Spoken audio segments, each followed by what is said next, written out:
Pileg Kabupaten Pekalongan, di mana kemarin itu Golkar itu hanya 4 kursi dan DPR RI-nya hanya 1 kursi, dan di DPRD provinsinya hanya 1 kursi.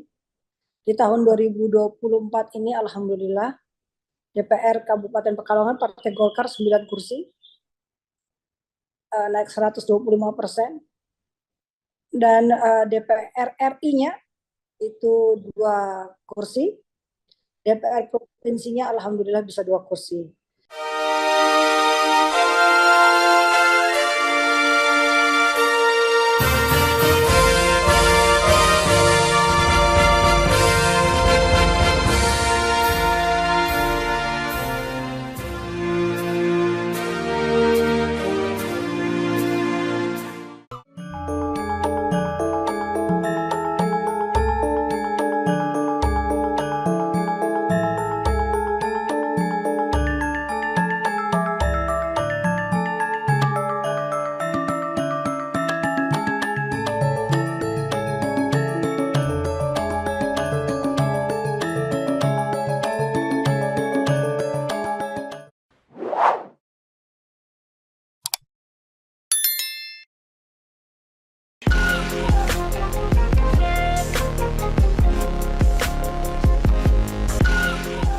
Assalamualaikum warahmatullahi wabarakatuh. Waalaikumsalam warahmatullahi wabarakatuh. Bersama saya Bambang Sadono di Kanal Inspirasi Jawa Tengah. Mudah-mudahan kanal ini selalu bisa memberi inspirasi, motivasi, dan edukasi. Kami sedang mempersiapkan beberapa video wawancara untuk ikut memantau pelaksanaan pilkada serentak, termasuk pemilihan bupati dan wakil bupati Pekalongan periode 2024-2029. Saat ini saya sudah bersama dengan salah seorang tokoh penting di Pekalongan, yaitu Ibu Fadia Arafik SEMM. Beliau adalah Bupati Pekalongan. Apa kabar Bu Fadia? Baik Pak, alhamdulillah baik. Ya, Bu Fadia ini lahir di Jakarta 23 Mei 1978, menyelesaikan S1 di Universitas AKI Semarang, S2 di Universitas Tikubang Semarang, mengawali karir politik menjadi Wakil Bupati Pekalongan 2011-2016, kemudian menjadi Ketua DPD Partai Golkar Kabupaten Pekalongan, dan saat ini menjadi Bupati Pekalongan. Bu Fadia, kalau ada yang terlewat perjalanan karirnya, silakan dilengkapi. Monggo. Kalau karir politik mungkin ya itu Pak, betul. Cuman mungkin ada, kalau di organisasi ada sebagai Ketua KNPI Jawa Tengah. Itu periode tahun 2000 apa ya, 16 apa ya kalau nggak salah. Ya. 16 sampai 21 ya. Ada lagi Bu? Sudah? Sudah. Baik. Ibu pernah menjadi wakil bupati, kemudian jadi bupati. Apa momen-momen penting atau capaian-capaian prestasi yang diperoleh selama ini? Kalau alhamdulillah Kabupaten Pekalongan saya ini memimpin menjadi, kalau pada saat wakil bupati kan saya mengikuti bupatinya. Ya. Tapi pada saat saya menjadi bupati dari tahun 2021 akhir sampai sekarang baru 2024 awal, kurang lebih baru 2 tahunan, 2 tahun setengahan. Yang saya lakukan pertama bahwa masyarakat Kabupaten Pekalongan waktu saya belum menjabat itu, mereka mungkin ada program kesehatan, tapi hanya kartu khusus untuk masyarakat tertentu. Tapi alhamdulillah begitu saya menjabat menjadi bupati, kita naik kelas, saya berani melakukan satu terobosan beserta seluruh tim pemerintah daerah, yaitu masyarakat Kabupaten Pekalongan berobat gratis cukup pakai KTP di seluruh rumah sakit milik Kabupaten Pekalongan. Dan di tahun 2024 ini, yang tadinya 2022 itu di seluruh rumah sakit milik Kabupaten Pekalongan, gratis untuk seluruh masyarakat dan puskesmasnya. Tapi 2024 ini sudah UHC, yaitu kita sudah berobat gratis di seluruh Indonesia. Yang penting rumah sakit yang bekerja sama dengan BPJS. Itu yang pertama. Yang kedua, sebelum saya menjadi bupati, kalau kurang kalau nggak salah itu tahun 2021 ya, kalau nggak salah deh. Itu di pendidikan Kabupaten Pekalongan se-Jawa Tengah ranking ke-34 dari 35 kabupaten se-Jawa Tengah. Tahun 2023 kemarin, alhamdulillah, 1 tahun kita perbaiki dengan cara anak-anak kami, anak-anak Kabupaten Pekalongan yang tidak mampu, kita subsidi pakaian seragam sekolah. Kalau bayaran sudah gratis semua untuk negerinya, sekarang kita sudah merambah ke swasta yang tidak mampu, negeri maupun swasta, kita berikan bantuan seragam sekolah, sehingga ranking pendidikan di Kabupaten Pekalongan di tahun 2023 kemarin dari ranking 34 menjadi ranking 1 se-Jawa Tengah. Dan juga salah satunya lagi yaitu kita bisa WTP dari BPK RI sehingga keuangan Kabupaten Pekalongan transparan, bersih, dan juga semua sesuai aturan. Mungkin itu salah satunya, Pak. Kalau disebutkan satu persatu nanti saya juga kurang hafal. Ya. Baik. Nah, kalau menurut Ibu apa persoalan yang sampai sekarang masih belum terselesaikan dan ke depan masih harus diprioritaskan? Di Kabupaten Pekalongan ini luas, Pak. Ada 19 kecamatan, kurang lebih 285 desa. Dan pada saat saya menjabat Bupati, PR-nya ini yang paling harus diselesaikan adalah jalan. Banyak jalan yang rusak di Kabupaten Pekalongan ini. Yang di Kabupaten Pekalongan ada daerah laut, ada juga pegunungan, jadi memang luas. Sehingga PR-nya ini berbeda-beda. Kalau daerah-daerah yang dataran yang biasa dan juga dataran tinggi itu di jalan sepertinya problemnya. Tapi kalau di dekat laut ada masalah rob yang biasanya setahun sekali itu kita akan ada banjir besar yang sampai kita harus pakai perahu dan lain sebagainya. Tapi alhamdulillah di tahun 2024 kemarin ini, di awal tahun ini yang biasanya selalu banjir dan sampai pengungsiannya banyak, kita buatkan rumah pompa besar yang bisa menyedot banjir itu dengan cepat, sehingga kemarin alhamdulillah sudah tidak banjir lagi. Dan di tahun ini juga kita buatkan rumah pompa besar lagi di desa yang memang tergenang banjirnya itu bukan bulanan, tapi hampir kadang-kadang tuh hampir setahun mereka tergenang banjir karena memang dekat laut. Sehingga itu kita buatkan rumah pompa khusus yang insya Allah berjalan tahun ini. Itu kalau untuk daerah yang dekat laut ya. Tapi kalau untuk atas, prioritas kami adalah jalan dulu. Karena kalau insya Allah kalau jalan bagus, ekonomi berjalan dengan baik, pariwisata berjalan dengan baik, sekolah anak-anak kami pun berjalan dengan baik, keselamatan masyarakat pun juga lebih baik lagi.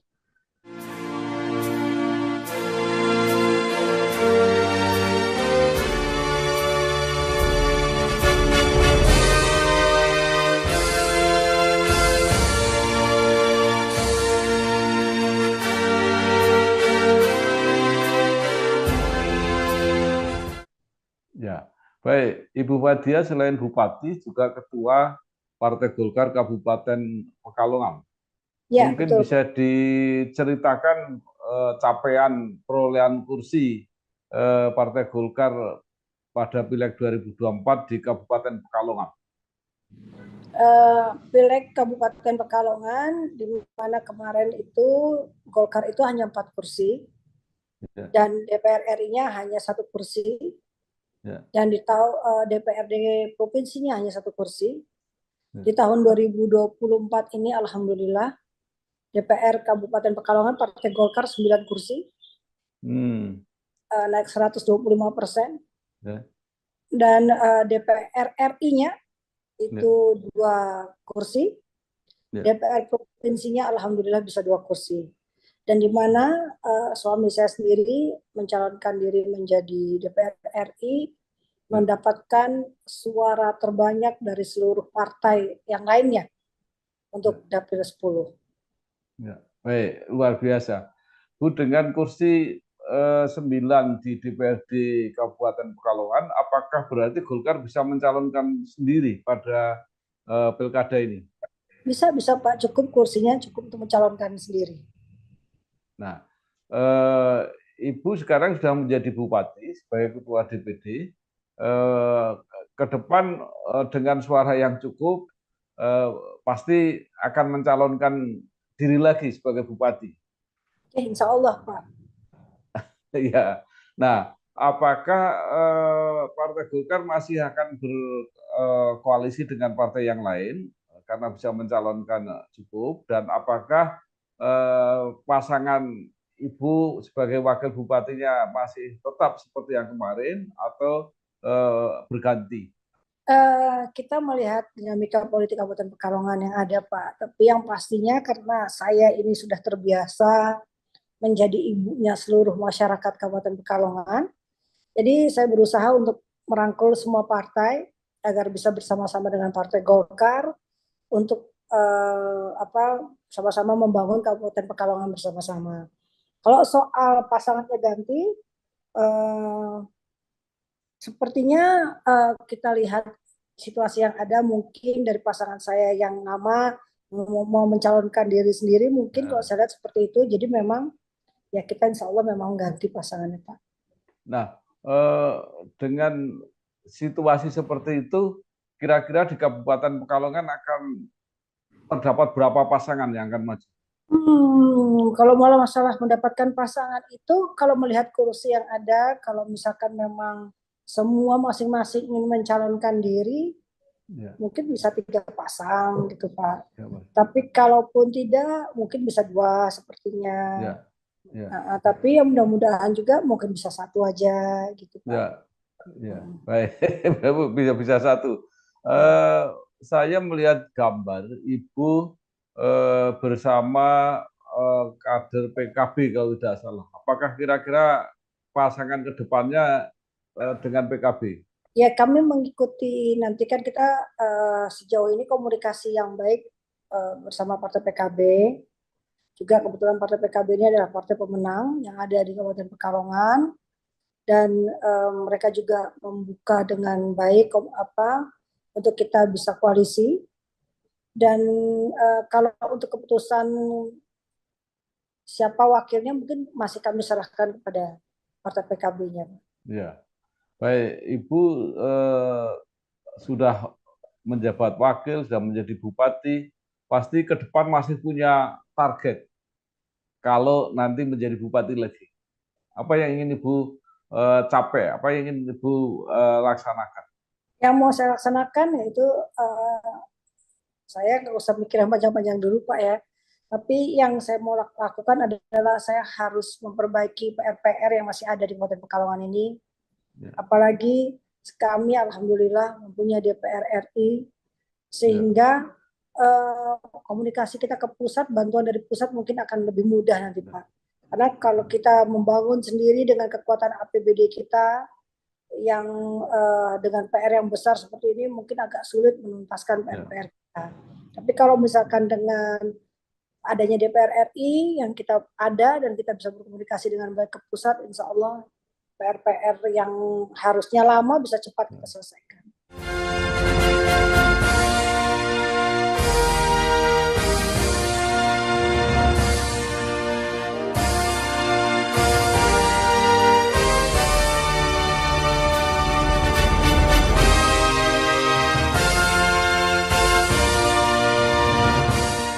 Nah, kalau dari segi perekonomian, Bu, apa yang masih bisa dikembangkan di Pekalongan? Pekalongan ini industrinya bagus sekali. Masyarakat kita di Kabupaten Pekalongan ini maksudnya dia membuat rumah produksi di setiap rumah itu banyak sekali, Pak, di sini. Sampai pabrik-pabrik besar pun juga banyak ya, yang dari pabrik jeans besar gitu loh, yang terus ada juga mau perusahaan sepatu besar yang akan buka di Kabupaten Pekalongan dan sudah tahap pembangunan. Jadi kalau di Pekalongan ini insya Allah asal rajin aja nggak lapar lah, Pak, gitu loh. Karena memang di sini anak-anak kita aja sampai banyak yang pengennya berhenti sekolah gara-gara mereka kalau buang benang aja gitu untuk industri-industri batik udah dapat uang mingguan, udah bisa beli motor sendiri, udah ini gitu loh. Jadi akhirnya memang kita melakukan penyuluhan-penyuluhan pada anak kita supaya jangan tergiur hanya uang sesaat gitu loh. Tapi di sini insya Allah ekonominya banyaknya lebih ke industri ya, industri terus batik ya, jeans, konveksi ya, UMKM-nya sama ini Pak, pertaniannya juga bagus di sini Pak. Ya, jeans kita juga punya laut kan, jadi untuk nelayan dan sebagainya bagus lah, alhamdulillah. Ya, ya. Pekalongan kelihatannya juga jadi pusat pendidikan tinggi. Banyak kampus-kampus perguruan tinggi yang bergeser ke Kabupaten Pekalongan. Itu sampai sekarang seperti apa? Bagus Pak, memang sekarang kita juga ada UIN di Kabupaten Pekalongan dan ada UMPP juga ada di Kabupaten Pekalongan. Terus ada ITSNU juga di Kabupaten Pekalongan. Jadi banyak anak-anak dari luar yang sekolah di Kabupaten Pekalongan. Dan juga di sini kita punya kurang lebih hampir 120-an ya pesantren Pak, pesantren-pesantren yang ada di Kabupaten Pekalongan, sehingga banyak anak-anak luar yang bersekolah di Kabupaten Pekalongan. Baik.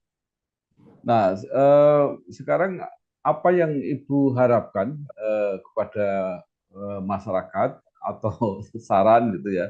Ini kan pilkada ini makin lama kan kelihatannya makin apa ya, makin pragmatis gitu ya, supaya masyarakat nanti tetap memperoleh pemimpin yang ideal mungkin enggak, tapi yang kira-kira sesuai harapan masyarakat lah gitu. Ya, yang mungkin begini Pak, yang saya harapkan dari masyarakat Kabupaten Pekalongan bahwa saya memimpin Kabupaten Pekalongan ini baru 2 tahunan lebih, 2 tahun setengah, mau hampir 3 tahun pun sudah langsung cuti karena harus pilkada lagi. Yang pastinya kalau minta simsalabim hilang semua nggak mungkin Pak, karena jalan rusak, banjir, dan lain sebagainya itu adalah warisan yang ditinggalkan sebelumnya, bukan saya yang buat. Dan kalau misalkan langsung harus hilang pun juga tadi saya bilang membutuhkan waktu. Sehingga dalam waktu 3 tahun, walaupun mungkin sedikit banyaknya sudah kami lakukan yang terbaik, pastilah masih banyak kekurangan. Insya Allah karena saya bertekad untuk maju lagi di Kabupaten Pekalongan ini karena saya mau menuntaskan PR-PR yang bisa semaksimal mungkin yang sudah saya lakukan. Apalagi kita sudah punya DPR RI sendiri, yang tadinya kita harus mungkin melobi-lobi orang dulu dengan susah payah.